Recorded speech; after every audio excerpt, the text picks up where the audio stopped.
કેટલા વર્ષો પહેલા થઈ હતી કળિયુગની શરૂઆત અને કેટલા વર્ષો પછી થશે અંત? આપણા શાસ્ત્રોમાં 4 યુગનું વર્ણન કરવામાં આવ્યું છે: સતયુગ, ત્રેતાયુગ, દ્વાપરયુગ અને કળિયુગ.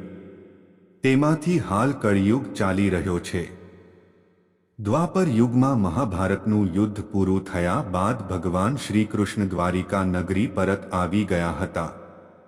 બાદમાં તેઓ થોડા સમય માટે દ્વારિકામાં રહ્યા અને વૈકુંઠ ધામ પરત ફર્યા હતા. એવું કહેવામાં આવે છે કે કળિયુગની શરૂઆત 3102. આપણા શાસ્ત્રોમાં 4 યુગનું વર્ણન કરવામાં આવ્યું છે: સતયુગ, ત્રેતાયુગ, દ્વાપરયુગ અને કળિયુગ. તેમાંથી હાલ કળિયુગ ચાલી રહ્યો છે. દ્વાપર યુગમાં મહાભારતનું યુદ્ધ પૂરું થયા બાદ ભગવાન શ્રીકૃષ્ણ દ્વારિકા નગરી પરત આવી ગયા હતા. બાદમાં તેઓ થોડા સમય માટે દ્વારિકામાં રહ્યા અને વૈકુંઠ ધામ પરત ફર્યા હતા. એવું કહેવામાં આવે છે કે કળિયુગની શરૂઆત 3102 ઈસાપૂર્વ થઈ હતી, એટલે કે લગભગ 5000 વર્ષ પહેલા કળિયુગની શરૂઆત થઈ હતી. શાસ્ત્રો અનુસાર 4 યુગમાં કળિયુગનું આયુષ્ય સૌથી ઓછું એટલે કે 4,32,000 વર્ષ છે. હાલ કળિયુગનું આયુષ્ય લગભગ 5000 વર્ષ જેટલું થયું છે, એટલે કે હજુ કળિયુગ પૂરો થવામાં 4,27,000 વર્ષ બાકી છે.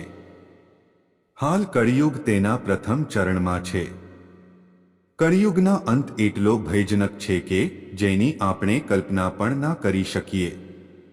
કળિયુગના અંતનો સમય નિકટ આવશે ત્યારે માનવીનું આયુષ્ય ફક્ત 20 વર્ષ જેટલું જ રહેશે. આ પૃથ્વી પર વસવાટ કરતા તમામ પશુઓ, પક્ષીઓ તથા જીવજંતુઓનો વિનાશ થઈ જશે અને તે પાછળનું કારણ પણ મનુષ્ય જ હશે. કળિયુગના અંતિમ સમયગાળામાં માનવી અને પશુમાં કોઈ પ્રકારનું અંતર રહેશે નહીં. કળિયુગના અંતિમ સમયે વ્યક્તિ 16 વર્ષની વયે વૃદ્ધ થઈ જશે તથા 20 વર્ષની આયુએ તેનું મૃત્યુ થશે.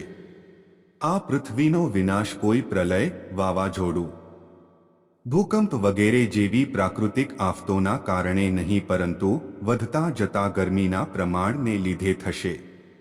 કળિયુગના પૂર્ણ થવાના સમય સુધીમાં પૃથ્વી પર ગરમીનું પ્રમાણ એ હદ સુધી વધી જશે કે લોકો માટે સહન કરવું અશક્ય બનશે.